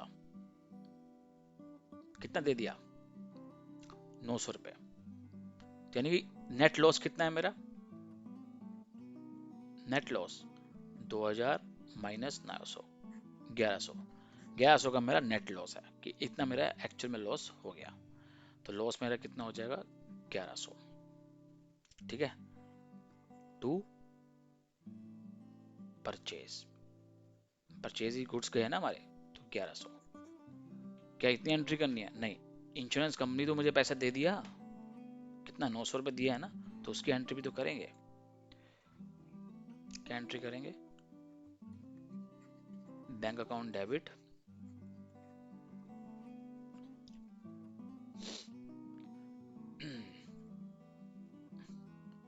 पहले एक एंट्री और से पहले और करेंगे, इंश्योरेंस कंपनी मुझे कितना पैसा दे रही है, कितना क्लेम किया उसने, एक्सेप्ट किया, इंश्योरेंस क्लेम डेबिट या कंपनी डेबिट टू परचेज, मेरे गुड्स के ऊपर तो क्लेम दिया उसने, कितना, 900 रुपये का। ठीक है, और मुझे फिर अल्टीमेटली उसने पैसा दे दिया, चेक दे दिया, bank account debit to insurance company, इसे कंपनी कर लो। ठीक है, कितना, 900 रुपये, 900 रुपये। अब मेरा मामला सेटल हो गया, पहले मेरा लॉस हुआ 1100 का, तो मैंने दिखा दिया अलग से, फिर इंश्योरेंस कंपनी ने 900 रुपये क्लेम एक्सेप्ट किया, ठीक है, मेरा परचेज गुड चले गए, मगर इंश्योरेंस का कहीं से आएगा पैसा 900 रुपये, तो डेबिट कर दिया इंश्योरेंस कंपनी को। इंश्योरेंस कंपनी को डेबिट क्यों किया? क्योंकि इसने हमें पैसा देना है, हमारा असेट है, बढ़ गया ना, 900 रुपये देने हैं ना, और जब उसने पैसा दिया तो उसको हमने क्या कर दिया? क्रेडिट। ठीक है, एक एक चीज को समझो कि क्यों डेबिट किया, क्यों क्रेडिट किया, वो समझो अच्छे से। तो ये एंट्रीज होगी। Got it? चलो अगला देखो, प्रोवाइड डेप्रिसिएशन ऑन मशीनरी। ये भूल जाओ अभी, बाद में देखेंगे डेप्रिसिएशन के वक्त इसको। हाँ, ये पढ़ो तीसरा, पेड रेंट 30,000। अब मैं रेंट दिया 30,000 का, तो आप आग बंद करके डाल दोगे rent account debit to cash 30,000। पर आगे देखो क्या लिखा हुआ है, 2/3 of the premises is occupied for own use. Premises मतलब जगह, और ऑक्यूपाइड मतलब घेरी हुई है, फॉर ओन यूज मतलब अपने यूज के लिए। मतलब ऐसा किया आपने, घर में ही दुकान खोल ली मोबाइल की, शायद खुलती है ना आजकल, मतलब हर जगह देखे होगे आपने। तो 2/3, जगह का 2/3 क्या है? वो ऑक्यूपाइड फॉर ओन यूज, अपने लिए है, तो अपने घर के लिए। बाकी जो 1/3 है वो ऑफिस के लिए है। तो अब देखो जरा इसको, अच्छी क्वेश्चन है ये, ठीक है। रेंट कितना है जी? 30,000। अब प्रीमाइसिस, प्रीमाइसिस मतलब जगह, ठीक है, 2/3 और 1/3। ये ओन यूज के लिए, मतलब ये पर्सनल यूज का अपना घर हो गया, मतलब ये शॉप के लिए हो गया, यानी कि बिजनेस के लिए हो गया, ठीक है। तो हमें तो इसको देखना है ना, मगर आपने कैश पूरा दुकान से दे दिया 30,000, पूरा दुकान से 30,000 दे दिया, जबकि उसमें तुम 2/3 तो तुम खुद खुद के लिए तुम्हारा रह रहे हो, बाकी 1/3 शॉप का है। समझ गए? तो ये क्या एंट्री होगी? देखो, रेंट तो डेबिट होगा, खर्चा डेबिट है, रेंट तो डेबिट होना है हर हाल में, मगर 30,000 से नहीं होगा। रेंट डेबिट करें सिर्फ बिजनेस के हिसाब से, तो 30,000 का सिर्फ 1/3 शॉप के लिए यूज हो रहा है, बिजनेस के लिए, तो उसी के लिए हम रेंट अकाउंट डेबिट करेंगे। तो 1/3 कितना हो गया जी? 10,000। ठीक है, बाकी जो 20,000 हमने बिजनेस के कैश दे दिया, वो ड्राइंग्स होगी ना, क्योंकि पर्सनल यूज के लिए हमने खर्चा किया है। मैं जिस जगह रह रहा हूँ उसका किराया मैं बिजनेस के कैश से दे रहा हूँ, तो ड्राइंग्स ही तो हो गई, बिजनेस का कैश तो चला गया, तो ड्राइंग्स डेबिट 20,000 टू कैश पूरा 30,000। समझ गए? ये एंट्री है इसकी, समझ लेना अच्छे से, ठीक है ना। ये होगा 1/3 के लिए, और ये होगा 2/3 के लिए। 2/3 अगर निकालना नहीं आता तो मैं निकालवा देता हूँ, छोटे छोटे बच्चे नहीं हो वैसे आप। कितना हो जाएगा ये? 20,000, और ये हो जाएगा 10,000। ठीक है जी, तो ये 2/3 के लिए, ये 1/3 के लिए, और कैश चला गया मेरा। ये सिंपल सी एंट्री है इसकी, आई होप समझ में आ गया होगा, ठीक है। हाँ, अभी चौथा एंट्री भी देख लो, ड्यू वाली एंट्री मैं सोचा था बाद में कराऊंगा कभी, जब वो करेंगे अगला चैप्टर्स, बट हाँ कर लो। चलो, सैलरी पेड 50,000 एंड ड्यू 5,000। समझ लो इसको क्या है।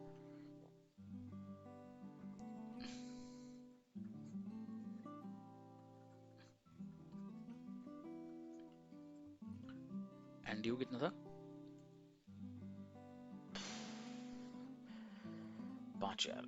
नहीं नहीं, सैलरी पेड कितना था? 50,000, हाँ, और ड्यू 5,000। देखो ड्यू का मतलब क्या है, अब मैं सैलरी कितनी पे करी है? 50,000, तो सैलरी डेबिट होगी, खर्चा है। ड्यू कितना हो गया? 5,000। अभी ड्यू का मतलब क्या है समझ लो। देखो क्या मतलब है, जनवरी का मंथ है, ठीक है, आपके पास 3 एम्प्लॉयज हैं, मतलब 3 वर्कर हैं आपके, एक राम, एक श्याम, और एक राजन, ठीक है। इसकी सैलरी है कितनी होगी इसकी सैलरी? लेट्स सपोज इसकी सैलरी 20,000 है, इसकी सैलरी 20,000 है, और इसकी सैलरी 15,000 है। ठीक है, तो अब 31 जनवरी को हुआ क्या, अब मैं सैलरी बांटी, अब मैं राम जी को 20,000 दे दिए, पेड कर दिए। शाम को भी बोला भाई ले तू भी अपने 20,000 ले ले, पर आपके पास कैश खत्म हो गया, मतलब कम हो गया। राजन के थे 15,000। अब मैं राजन को बोला भाई मैं अभी 10,000 ले ले, 5,000 देखो बाद में दे देंगे। तो अब मैं राजन को 10,000 दे दिए, और जो बैलेंस है 5,000 वो ड्यू हो गया। मतलब ठीक है, ड्यू हो गया कि देना है, ड्यू मतलब कि हाँ आज के दिन में बिजली का बिल आया, आज के दिन में मुझे तुम्हें कुछ देना है, तो वो ड्यू हो गया कि हाँ देना है अब तो, बट पे बाद में करेंगे। तो 5,000 पे balance to be paid later, बाद में जब भी कभी करेंगे, अगले महीने या एक हफ्ते बाद जब भी। तो ड्यू का मतलब क्या होता है कि हाँ कि देना है आज के दिन, ये ड्यू हो चुका है, या जिस भी दिन ड्यू होना है वो ड्यू हो गया कि देना है, पर देंगे कब, बाद में। तो अब इस केस में बताओ इस महीने की सैलरी कितनी है, 50,000? नहीं, 55,000। क्योंकि अकाउंट्स में कंसेप्ट होता है एक्रूअल कंसेप्ट, अगर आपने पहले वाला पढ़ा हो टर्म्स, और वो दूसरा प्रिंसिपल्स वाला, उसमें एक्रूअल कंसेप्ट के हिसाब से क्या होता है कि हम ये नहीं देखते कि हमने कितना कैश दिया या लिया, ये डजेंट मैटर, ये मैटर नहीं करता। कितना खर्चा इनकर्ड हुआ या कितना रेवेन्यू आया, एक्रू हुआ, वो देखते हैं हम। तो इस महीने हमने 3 एम्प्लॉयज की सर्विस ली, तो हमें उनको देना कितना है, 55,000। तो ये हमारा खर्चा है इस महीने का, भले ही हम उनको कुछ भी ना दें इस महीने, कैश ना दें, मगर ये 55,000 मेरी बुक्स में रिकॉर्ड होगा। समझ गए? तो मेरी सैलरी अकाउंट जो मेरा खर्चा है वो तो डेबिट होगा, 101% डेबिट होगा, 50,000 से नहीं, 55,000 से, क्योंकि इतना तो खर्चा बन गया। दिया कितना जी, 50,000, अब 5,000 बच गया। ठीक है, तो मेरी लाइबिलिटी खड़ी हो गई कि मुझे देना है फ्यूचर में, लाइबिलिटी खड़ी हो गई ना। तो हम एक हेड बनाएंगे टू आउटस्टैंडिंग सैलरी अकाउंट,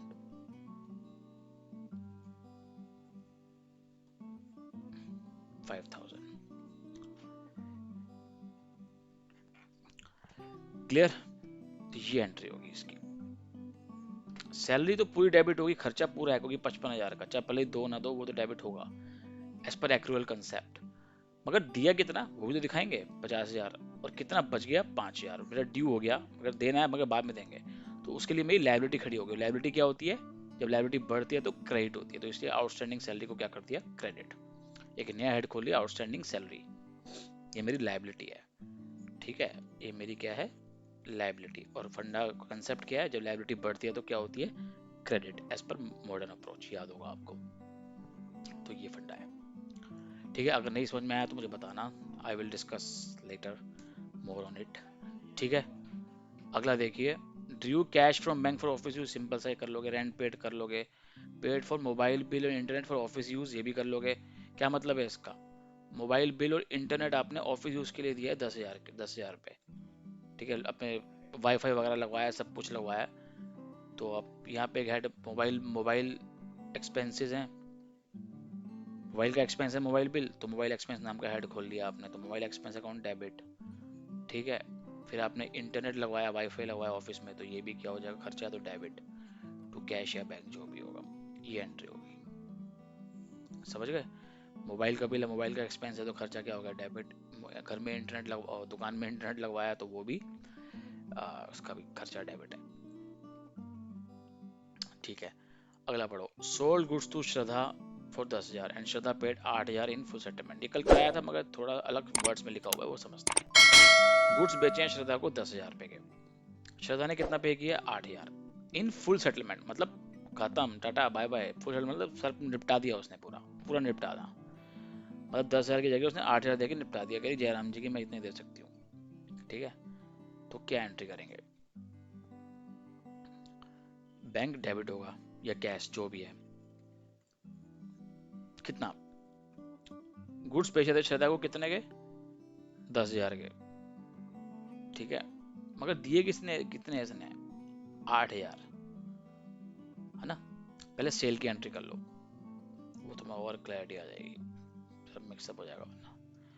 श्रद्धा को आपने क्या किया है, गुड्स बेचे हैं, sold goods to Shraddha for 10,000, तो पहले इसकी एंट्री कर दो। श्रद्धा डेबिट टू सेल, ये एंट्री होती है सेल की, कितना जी, 10,000। अब श्रद्धा ने पे कितना किया है, 8,000 इन फुल सेटलमेंट, मतलब सब निपटारा इसी में कर दिया, कैश या बैंक डेबिट 8,000 किसने दिया है, श्रद्धा ने। अब श्रद्धा ने तो पूरा अपना पूरा पैसा दे दिया ना 10,000 के हिसाब से, तो उसको खड़ा यानी खड़ा कितने से किया था, उसको बुक्स में डेबिट कितना किया था 10,000 से, तो उसको हम खत्म कैंसिल कर देंगे, क्रेडिट कर देंगे 10,000 से। तो 2,000 का लॉस भी तो है, मैच नहीं हो रहा ना ये, तो लॉस है ना हमारा, तो हमने उसको क्या दिया है, डिस्काउंट, तो डिस्काउंट अलाउड, ये वही है जो कल पढ़ा है, बस फुल सेटलमेंट लिखा हुआ था इसलिए समझा दिया मैंने, ये एंट्री होगी इसकी। कैश आ रहा है 8,000, लॉस हुआ 2,000, और श्रद्धा क्या हो गई 10,000 से क्रेडिट, क्यों हुई, क्योंकि डेबिट भी 10,000 से था, क्रेडिट भी 10,000 से होगा, 2,000 का नुकसान हो गया और 8,000 का रिसीव हो गया, as simple as. Funda clear, ठीक है। पेड फॉर इलेक्ट्रिसिटी एक्सपेंस अभी बताया था, electricity debit to bank. Received loan from Sham, कल बताया था, है ना, शाम से लोन लिया है, तो क्या बताया था, कैश या बैंक जो भी होगा डेबिट टू लोन अकाउंट, सिर्फ शाम नहीं करेंगे, लोन लोन अकाउंट यूज करेंगे, तो लोन अकेला यूज कर लो या लोन फ्रॉम शाम करके हेड बना लो, अकाउंट बना लो, ऐसा कर लो, ठीक है।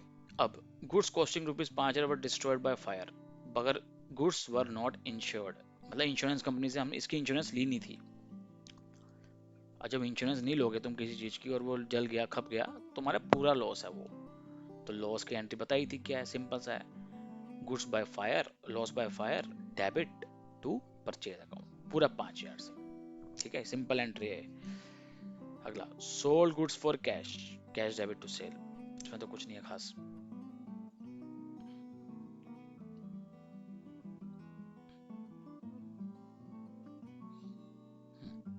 अगला 9th क्वेश्चन, अब ध्यान से देखिएगा, बिल्कुल वही है जो कल कराया था, पर थोड़ा सा इसमें एक और चीज है वो समझिएगा।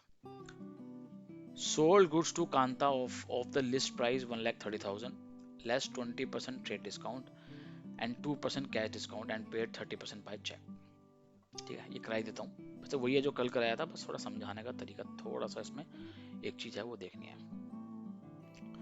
भैया कांता जी को सेल की थी 1,30,000 की लिस्ट प्राइस, अब लिस्ट प्राइस क्या होता है ये समझिए, ठीक है, लिस्ट प्राइस मतलब ये समझ लो जो मैक्सिमम प्राइस होता है उसका, मैक्सिमम रिटेल प्राइस, जो एक तुम्हारे अगर तुम नमकीन का पैकेट लाओ तो पीछे 10 रुपये लिखा होता है ना, वो लिस्ट प्राइस है, ये समझ लो, ठीक है, मतलब मैक्सिमम प्राइस कितना हो सकता है एक चीज का, वो लिस्ट प्राइस होता है। पर हमें क्या लिस्ट प्राइस पे मिलता है, नहीं ना, हमें हो सकता है वो चीज 5 रुपए वाली चीज वो हमें 2 रुपए में मिले, 3 रुपए में मिले, डिस्काउंट कट कटा के, है ना, तो ये समझ लो। तो जो गुड्स बेचे हैं कांता को वो लिस्ट प्राइस कितना है 1,30,000, तो उसने हाथ क्या था, मैं 20% ट्रेड डिस्काउंट दे दिया, समझाया था ना कि 1,30,000 की बहुत ज्यादा सामान खरीदते तो हमें ट्रेड डिस्काउंट मिलता है, तो 1,30,000 का 20% तो हमें हाथ के हाथ ही मिल गया, तो परचेज मेरी कितने से सेल है ना, सेल की है ना कांता को, तो सेल मेरी कितने से क्रेडिट होगी ये बताओ, कल बताया था, ट्रेड डिस्काउंट दिखाते हैं, दिखाते नहीं दिखाते ना, तो 1,30,000 का में से 20% माइनस करना है हमें, यानी कि 26,000 माइनस करना है, तो 1,04,000 बना, ठीक है, तो मेरी सेल कितने की हुई है 1,04,000 की, 1,30,000 की नहीं, 1,04,000 की, मैंने कल नोट्स भी लिखवाया था कि हमेशा नेट नेट परचेज से नेट अमाउंट पे बुक होती है, जब ट्रेड डिस्काउंट का है, ट्रेड डिस्काउंट को बुक्स में शो नहीं करते। और किसको सेल करिए, कांता जी को, कांता जी को सेल करिए, कांता डेबिट 1,04,000, ठीक है, ये पहली एंट्री ये होगी इसकी। अब दूसरी एंट्री क्या है, कितना परसेंट कैश डिस्काउंट है 2%, और 30% पेड बाय चेक, और उसने इमीडिएटली 30% दे भी दिया, ठीक है, 2% हमने उसको बोला 2% कैश डिस्काउंट है, अगर तुम मुझे आज पेमेंट कर दो, कि नहीं लिखा तो इसका मतलब आज ही पेमेंट कर दो कि 2% डिस्काउंट है, तो उसने क्या किया, पूरा 1,04,000 ना देते हुए उसका 30% दे दिया, तो पहले 1,04,000 का 30% निकालो, कितना हुआ, निकालो जी 31,200, ठीक है, 31,200 उसने हमें आज दे दिया, मतलब इतना उसने हमें देना है, तो कांता ने देना है तो कांता क्रेडिट हो जाएगी, कितना 31,200। पर हमें क्या पूरा पैसा आ रहा है? नहीं, हम उसको 2% कैश डिस्काउंट भी दे रहे हैं क्योंकि इतना पैसा वो हमें आज के आज दे रही है। ठीक है, तो कैश चेक है ना, हाँ, तो बैंक अकाउंट डेबिट, और हम उसको कैश डिस्काउंट भी दे रहे हैं। तो मान लो सर डिस्काउंट अलाउड, बताया था कल सारा, देख लेना दोबारा जाके, डिस्काउंट अलाउड डेबिट 2%। अब बताओ 31,200 का 2% कितना होगा? 624 रुपये। 624 का मेरा यहाँ लॉस हो गया, बाकी कितना बचा? 31,200 में से 624 गया, 200 में से 624 गया 3576। इतना मेरे पास पैसा आया। ये बैंक है, ये डिस्काउंट डेबिट है और ये क्रेडिट है, ये एंट्री है इसकी। पर इसकी ये वही चीज़ है जो कल बताई थी, बट इसमें एक लिस्ट प्राइस लिखा हुआ था ना, इसलिए कंफ्यूजन हो जाती है, तो वो समझाने के लिए मतलब लिस्ट प्राइस हो गया वही जो मैक्सिमम प्राइस होता है वो है, तो उस पर जनरली हमें मिलती नहीं चीज़ें, हमें डिस्काउंट काट के मिलती हैं चीज़ें। बट ये समझाना था, क्लियर। अगला है सन्ड्री एक्सपेंसेस पेड। सन्ड्री मतलब होते हैं अदर्स, मिसलेनियस, छोटे मोटे एक्सपेंसेस। तो इसका हमने हेड बना लिया, सन्ड्री एक्सपेंस नाम का हेड बना लिया हमने, अकाउंट बना लिया अपने बुक्स में, sundry expense account debit to cash, ये एंट्री है इसकी। ठीक है, कोई दिक्कत? अगला परचेज फ्रॉम राजू, ये तो पता ही है क्या करोगे, defective goods return to purchase return है। Issue cheque to Raju in settlement 6000, जो राजू को देना था सेटलमेंट होगी। अब देख लेना डिस्काउंट मिला है, डिस्काउंट दिया है। बैंक चार्जेस है, देख लो, है ना। सातवां देखो, सोल्ड गुड्स कॉस्टिंग जिसकी 20,000 थी, राहुल को बेचा 20,000 के eight a profit of 20% on sale less 20% trade discount. ठीक है, 20,000 के गुड्स हमने बेचे जिसकी कॉस्टिंग थी, मतलब हमें जितने की चीज पड़ी वो 20,000 की थी, फिर हमने उसको 20% प्रॉफिट ऐड कर दिया, अपना मार्जिन भी तो कमाएंगे ना। On sale less 12% trade discount. अब समझ लो इसको, एक बार देख लो, हमने सेल ऑफ गुड्स किए, मोबाइल बेचे हमने, जिनकी कॉस्टिंग मतलब जिनको हमारे लिए कितने, हमें कितने के पड़े थे वो 20,000। अब जितने के हमें पड़े हम उतने का तो बेचेंगे नहीं, वरना हमें फायदा क्या है बिजनेस करने का। किस प्रॉफिट पे? 20%।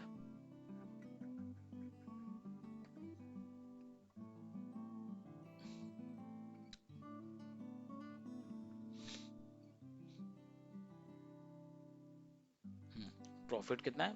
20% on sale less trade discount कितना है जी? 20%। ठीक है, थोड़ा सा लेंथी है, समझना है इसको। ठीक है, देखो क्या बोल रहे, 20% प्रॉफिट है किस पे? सेल पे, मगर मेरे को तो कॉस्ट दे रखी है, तो इसका 20% नहीं है। ठीक है ना, सेल प्राइस का 20% पे मुझे प्रॉफिट हो रहा है। ठीक है, अब देखो इसमें सपोज करते हैं, लेट अज्यूम हमारा जो सेल प्राइस है वो हमारा 100 रुपये है, मतलब हम कोई भी एक चीज 100 रुपए की बेचते हैं, सेल प्राइस है उसका जो रखा हुआ कीमत, लिस्ट प्राइस, उसमें से ट्रेड डिस्काउंट माइनस करो 20%, कि हमने हाथ के हाथ डिस्काउंट दे दिया 20%, टीडी मतलब 20% ट्रेड डिस्काउंट, कितना हो गया 20, इसमें से लेस करो, कितना बचा 80, ये मेरा नेट सेल प्राइस है। क्या है मेरा? ये नेट सेल प्राइस लिखा हुआ है ना, 20% प्रॉफिट है on sale less trade discount, यानी कि सेल में से जो ट्रेड डिस्काउंट माइनस करने के बाद जो अमाउंट आएगी उसका 20% मेरा प्रॉफिट है। सेल मैंने अगर 100 मान के चला, उसमें से 20% ट्रेड डिस्काउंट माइनस कर दिया, तो नेट सेल प्राइस कितना है? 80 रुपए। इसका प्रॉफिट है जो मैं ऐड करूंगा अपनी कॉस्ट में। तो प्रॉफिट कितना हुआ जी? 80 का 20%, कितना हुआ जी? 16 रुपए। कितना हुआ? 16 रुपए। ठीक है, तो बताओ मेरा सेल प्राइस कितना हुआ जो अब मैं दूंगा बेसिकली, मतलब हाँ, 80 रुपये मेरा सेल हुआ और प्रॉफिट मेरा 16 रुपये हुआ। ठीक है, समझ गए बात को?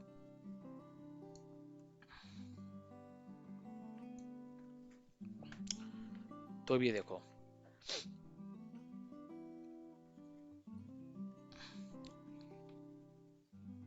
मेरा प्रॉफिट है 16 रुपए, ठीक है, प्रॉफिट मेरा कितना है 16 रुपए, किसके, अगर 80 रुपए मेरा नेट सेल प्राइस है, उसका 16 रुपए प्रॉफिट है, तो मेरी कॉस्ट कितनी हो जाएगी, ध्यान समझना, सेल माइनस प्रॉफिट, यही होगी।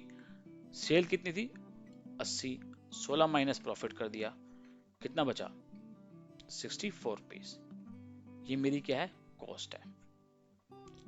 दोबारा समझाऊं, सेल मैंने पहले 100, सेल प्राइस जो था लिस्ट प्राइस मैंने 100 रुपए माना था, उसमें से ट्रेड डिस्काउंट दे दिया, तो मैंने कितने की कीमत रखी 80 रुपए की। अब क्वेश्चन बोल रहा है कि प्रॉफिट है 20% ऑन सेल, जो भी सेल प्राइस तुम रखोगे लेस ट्रेड डिस्काउंट करके, उसका 20% प्रॉफिट होगा, तो 16 रुपए प्रॉफिट हो गया 80 का। तो मेरी कीमत कितने की पड़ी, मुझे लागत कितने की हुई मेरी, सेल में से प्रॉफिट माइनस करेंगे तभी तो लागत आती है ना। सेल में से अगर प्रॉफिट माइनस करेंगे, जो हम अगर कोई चीज़ हम 100 रुपए की बेच रहे हैं, मुझे पता है मुझे 20 रुपए का मेरा मार्जिन है, उसमें प्रॉफिट है, तो 80 रुपए तो मेरी कॉस्ट हुई।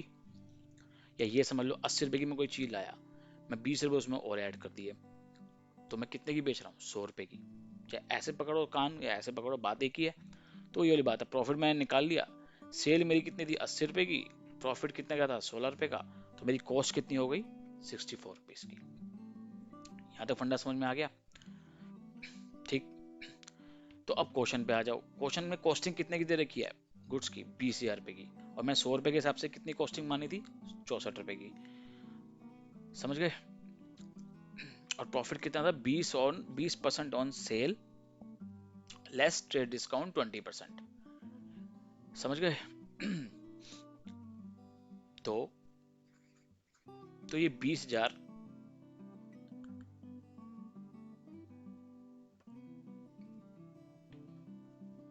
ऐसे समझो, अगर एक चीज 100 रुपए की थी, उसकी मुझे कॉस्ट 64 पड़ी, यूनिटी मेथड लगा रहा हूँ, ठीक है, तो 20,000 की गुड्स की कितनी कॉस्ट होगी 64, है ना, यही होगी ना 64, क्योंकि अगर एक 100 रुपए की गुड्स की 64 थी, तो 20,000 की गुड्स की कितनी होगी, अपॉन 100 64 हो जाएगा, ठीक है जी, मल्टीप्लाई बाय 100, ये 100 वहां चला जाएगा, ठीक है। तो ये कितना हो जाएगा,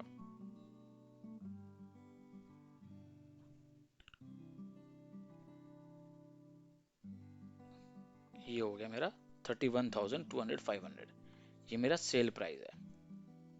अब इसमें से ट्रेड डिस्काउंट माइनस करना है, कितना 20%, क्योंकि सेल प्राइस में से डिस्काउंट माइनस करना है ना 20%। ये जो मेरी 31,250 है, ये मेरी पूरी 100 रुपए की आई है। ये 100 रुपए कौन से थे, ये वाले 100 रुपए थे जो सेल प्राइस वाले थे, जो हमने सबसे पहले वाला लिस्ट प्राइस था हमारा, मतलब इसको लिस्ट प्राइस भी आप कह सकते हो, ऐसे दिमाग में रखना। लिस्ट प्राइस मैंने 100 रुपए अज्यूम करी, ट्रेड डिस्काउंट मैंने 20% माइनस करा, तो नेट सेल प्राइस मेरा कितना आ गया 80 रुपए, उसमें मैंने प्रॉफिट मार्जिन देखा मेरा कितना है 16 रुपए, 20% उसका था, तो मेरी कॉस्ट कितनी निकल के आई 64 रुपीज, ठीक है। 100 रुपए के गुड्स की कॉस्ट कितनी है 64, तो अगर 100 रुपए के गुड्स की कॉस्ट 64 है, तो मैं तो 20,000 के गुड्स खरीदे हैं, उसकी कॉस्ट कितनी होगी अपॉन 64 मल्टीप्लाई बाय 100 होगी 31,250। अब इसमें से ट्रेड डिस्काउंट माइनस करूंगा,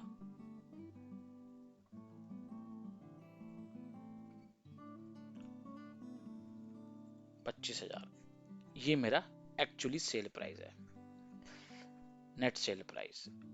ये इसको मैं सेल प्राइस ना लिख के ये मेरा लिस्ट प्राइस निकला है, तब तो मैं समझ आसानी रहेगी समझने में। तो मेरी सेल प्राइस कितनी है 25,000 रुपए की है, ठीक है। इस वीडियो को बार बार देखना, तब समझ में आएगा, ठीक है। और मुझे लगता नहीं कि इतना डिफिकल्ट क्वेश्चन आएगा पेपर में, बट मैंने समझाने के लिए समझा दिया। थोड़ा इसमें यूनिटरी मेथड का भी यूज़ है ना, अजम्पशंस का भी यूज़ है, तो आई डोंट थिंक ये इतना आएगा डिफिकल्ट, बट स्टिल समझाने के लिए मैंने समझा दिया। तो क्या एंट्री होगी, sold goods costing 20,000 to Rahul at a profit of 20%, ये तो कितने की मैंने तो मैंने कितने की सेल करी एक्चुअली 25,000 की, तो मेरी एंट्री क्या होगी, राहुल डेबिट टू सेल 25,000, ठीक है, ना तो 31,250 आएगा यहाँ पे, क्यों? क्योंकि वो तो लिस्ट प्राइस था, और ना ही कोई प्रॉफिट की एंट्री होगी यहाँ, क्योंकि सेल में ऑलरेडी प्रॉफिट है ही। तो 25,000 मेरा क्या है? सेल प्राइस है, नेट सेल प्राइस। समझ गए? नहीं समझ में आया तो एक कमेंट में डाल देना, मैं दोबारा समझा दूंगा, बट ज़्यादा मतलब बार बार इसको देखोगे समझ में आ जाएगा, कोई दिक्कत की बात नहीं। 10वां क्वेश्चन देखते हैं।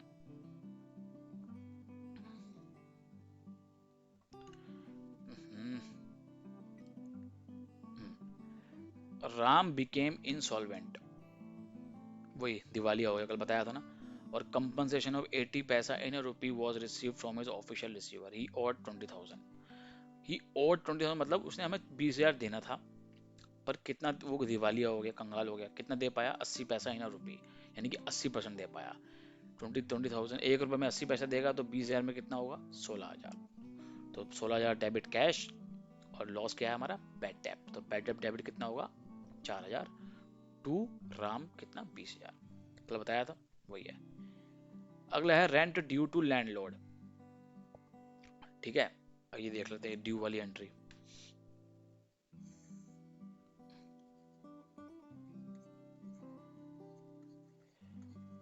देखो, जब भी ड्यू वर्ड यूज हो अकाउंट में, समझ लो कि आउटस्टैंडिंग है, लायबिलिटी खड़ी हो गई हमारी, बस ये समझ लेना, लायबिलिटी बन गई है। हमने इस महीने का किराया देना था लैंडलॉर्ड को, ठीक है, पूरा जनवरी का महीना निकाल दिया, किराया मेरा 15,000 रुपये है, पर मेरे पास कैश ही नहीं है महीने के एंड में, मैं दे नहीं सकता उसको रेंट, तो मैं बुक्स में एंट्री नहीं करूंगा? करूंगा।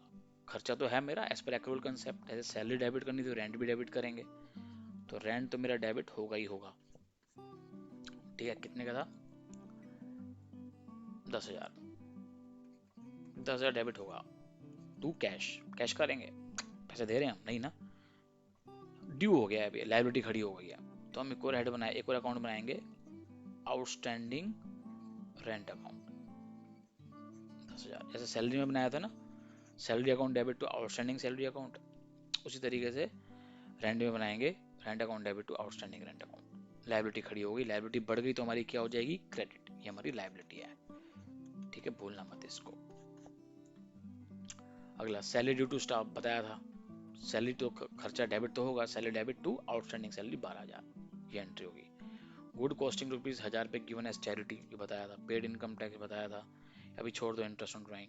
कार्टेज दी है, डिलीवरी ऑफ गुड्स, तो कार्टेज खर्चा हमारा भाड़ा है, गुड्स की डिलीवरी, परचेज के साथ कार्टेज, मतलब हमने गुड्स मोबाइल बहुत सारे खरीदे थे, क्योंकि उसी का धंधा है हमारा, मोबाइल खरीदने बेचने का। तो हमने कहीं से 1,000 मोबाइल खरीदे, तो कंधे पे तो रख के लेके आऊंगा नहीं, गाड़ी से लेके आऊंगा, तो गाड़ी का खर्चा दिया 500 रुपये, तो क्या एंट्री होगी जी इसकी? कार्टेज, या कार्टेज भी मेरा क्या है? खर्चा है, भाड़ा है, तो कार्टेज के नाम को मैंने अकाउंट बना लिया अपनी बुक्स में, cartage account debit to cash, या जितना भी पैसा है वो डाल देंगे यहाँ पे। समझ गए? सिंपल है। कुछ चीज़ें थोड़ी सी ऐसी हैं कि थोड़ा प्रैक्टिस करनी पड़ेंगी आपको, बट ठीक है। ठीक है, अब आता है हमारा लास्ट क्वेश्चन। ठीक है, लास्ट क्वेश्चन है हमारा इस चैप्टर का।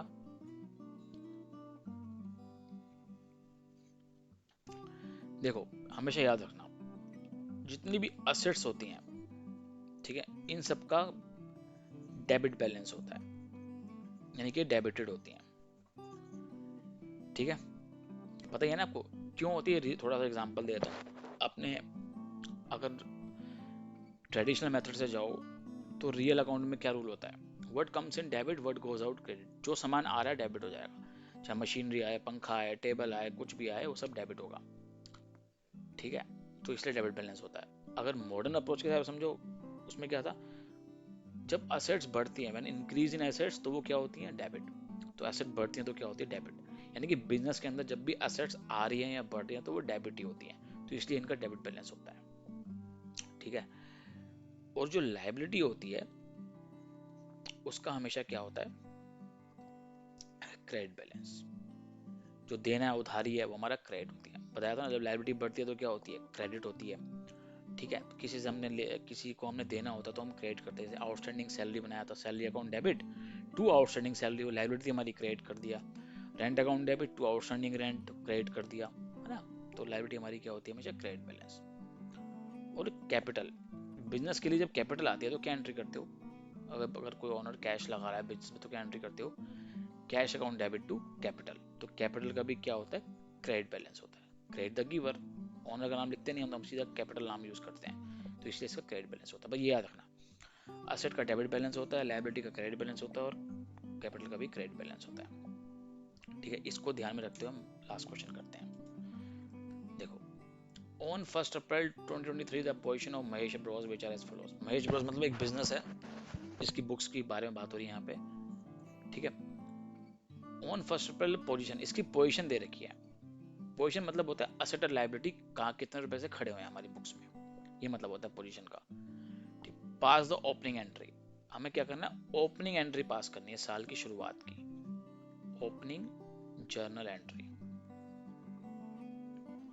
ठीक है, ओपनिंग जर्नल एंट्री, यो ओपनिंग का मतलब होता है ईयर की शुरुआत में, ईयर के स्टार्ट में। ठीक है, ईयर के स्टार्ट में कितनी एसेट्स हैं, जितनी भी एसेट्स हैं ईयर के स्टार्ट में वो हो जाएंगी डेबिट, और जितनी भी लायबिलिटीज हैं वो हो जाएंगी क्रेडिट, सॉरी लिखते नहीं क्रेडिट, और जितनी भी कैपिटल पड़ी है वो भी क्या हो जाएगी, क्रेडिट। बस ये हमें शो करनी होती है बस एंट्री। जितनी भी एसेट्स हैं वो क्या होगी, डेबिट, लायबिलिटी हो जाएगी क्रेडिट, और कैपिटल हो जाएगी क्रेडिट। ठीक है, तो अब ये देखो क्वेश्चन नंबर 11। अब आपको ये आइडेंटिफाई करना है इस क्वेश्चन में कि कितनी हमारी एसेट है, कौन सी हमारी लायबिलिटी है, और कौन सी हमारी कैपिटल है, बस आपको ये चीज देखनी है। Cash in hand 6000, cash in hand asset है लायबिलिटी है। जब भी कैश आता है तो आप क्या करते हो, डेबिट करते हो, तो ये क्या होगी, डेबिट है। ठीक है, ये हमारा डेबिट बैलेंस है, एसेट है, कैश इन हैंड डेबिट होगा, कितना, 6000 से। कैश एट बैंक, बैंक में पैसा पड़ा, जब भी बैंक पैसा आता तो आप डेबिट करते थे, तो हमारी एसेट है। कैश एट बैंक कितना है, 25,600, तो हमारा डेबिट हो जाएगा। बैंक बैलेंस कितना है जी, 25,600। स्टॉक ऑफ गुड्स कितना है जी, 9,000, हमारा क्लोजिंग स्टॉक है। कितना है जी, ये भी एसेट होते हैं हमारी, स्टॉक भी क्या है हमारा, एसेट होता है। क्या होता है, एसेट, क्योंकि हमारे पास सामान पड़ा हुआ है, तो उसका भी डेबिट बैलेंस होगा। ठीक है, कितना है, 9,000। मशीनरी जब भी आती थी डेबिट करते थे, एसेट है हमारी, तो डेबिट होगी। ठीक है, तो मशीनरी क्या हो जाएगी, डेबिट, कितना, 45,000। क्लियर। फर्नीचर, फर्नीचर भी हमारी एसेट है, तो वो भी क्या हो जाएगी, डेबिट। ठीक है, फर्नीचर डेबिट, ये बेसिकली हो जाएगा 18,000। ठीक है, राजेश द डेटर है, डेटर मतलब देनदार, बताया था डेटर भी क्या होते हैं, जो इनसे हमें पैसा लेना है, तो वो भी हमारी क्या एसेट है। तो राजेश भी मेरा क्या हो जाएंगे, यानी डेटर मेरे क्या हो जाएंगे, डेबिट। कितने रुपए से, 20,500 से। ठीक है, राजन, राजन मेरा डेटर है 26,000 से। अगले पेज पे करते हैं ना, राजन भी मेरा डेटर है जिससे मुझे पैसा लेना है, कितना है, ये भी तो डेबिट का डेबिट बैलेंस होगा। लोन, लोन मैंने लिया था, लोन मेरा क्या डेबिट होता है, एसेट होता है, नहीं। लोन की एंट्री क्या होती है, bank bank cash bank account debit to loan, ये होती है ना, लोन मेरी क्या लायबिलिटी है, उधार है। जब लायबिलिटी बढ़ती है तो वो क्रेडिट होती है, तो ये मेरा क्रेडिट बैलेंस है टू लोन। ठीक है, कितना, 50,000। नारायण क्रेडिटर है मेरे, जिनसे जिनको मैंने पैसा देना है। जब हम उधार में परचेज करते हो क्या एंट्री करते हैं, purchase account debit to creditor, ये नारायण वरायण जो भी नाम है, क्रेडिट करते हैं ना, तो मेरी लायबिलिटी है। जब लायबिलिटी बढ़ती है तो क्रेडिट होती है, तो मेरा क्रेडिटर है, तो टू नारायण। ठीक है, यानी क्रेडिटर भी लिख सकते हो यहाँ पे, कितना, 6,700। तो अब क्या था, ओपनिंग एंट्री में मैंने क्या बताया था, जितनी भी एसेट होंगी सबको डेबिट में कर देंगे, जितनी भी लायबिलिटी होगी सबको क्रेडिट में कर देंगे, और जितनी भी कैपिटल होगी तो क्रेडिट में कर देंगे। बस हमारी, और हमारा डेबिट और क्रेडिट शुड बी मैच, ये हमारा क्या होना चाहिए, मैच होना चाहिए, ये दिमाग में रख लेना। ठीक है, तो अब देखते हैं कि डेबिट क्रेडिट मैच हो रहा है। पहले सारा डेबिट बैलेंस प्लस करते हैं, 6,000 plus 25,600 plus 9,000 plus 45,000 plus 18,000 plus 20,500, ठीक है, प्लस 26,000, टोटल मेरा आ रहा है 150,100, ये मेरा टोटल डेबिट बैलेंस है असेट्स का, ठीक है। और लायबिलिटी का क्रेडिट बैलेंस कितना है, जरा प्लस करना, इसको प्लस करेंगे 56,700, ये मेरा क्रेडिट बैलेंस है ऑफ लायबिलिटी। तो डेबिट और क्रेडिट तो मैच हो नहीं रहा। डेबिट का टोटल आ रहा है 1,50,100 और लायबिलिटी का आ रहा है 1,56,700। तो कुछ तो बैलेंसिंग फिगर है, कुछ तो समझ में, कुछ तो डिफरेंस आ रहा है। किस साइड का फिगर आ रहा है? डेबिट साइड है 1,50,000 और क्रेडिट साइड है 56,700। तो कौन सी वाली साइड बड़ी है? Debit side. तो डिफरेंस जो होगा वो कहाँ आ रहा है? क्रेडिट साइड में। और एक चीज रह गई है, मैंने बताया था ना, साल की शुरुआत में हम क्या करते हैं, जितनी भी असेट होती है उसको डेबिट करते हैं, लायबिलिटी होती है उसको क्रेडिट करते हैं, और कैपिटल भी। तो इसका मतलब है जो बैलेंसिंग फिगर है, जो डिफरेंस है, वो मेरा कैपिटल है। क्या है? कैपिटल। तो ये भी क्रेडिट हो जाएगी टू कैपिटल। कितना जरा देखते हैं, 150,100, ठीक है, यहाँ पे कर देता हूँ आप लोगों के लिए, लेस 56,700, कितना है? 93,400। तो ये मेरा बैलेंसिंग फिगर है, ये मेरी एंट्री हो गई। अब मेरा ये सारा मैच हो जाएगा, क्रेडिट और debit. So this is called opening entry.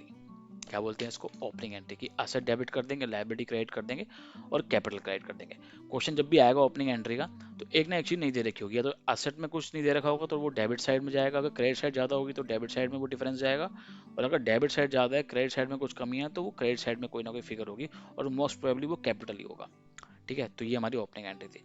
तो इसी के साथ हमारा चैप्टर क्लोज होता है, दिया। तो इन वीडियोस को बार बार देखो, खूब सारी प्रैक्टिस करो, मेरे क्वेश्चंस हैं इनकी प्रैक्टिस करो, ठीक है। सब कुछ कवर है इसके अंदर, इसके बाहर कुछ नहीं आएगा। खूब प्रैक्टिस करो और मजे से रहो, चैन से रहो, माता पिता को खुश रखो और खूब सारी मेहनत करो। जय माता दी। Thank you, bye bye.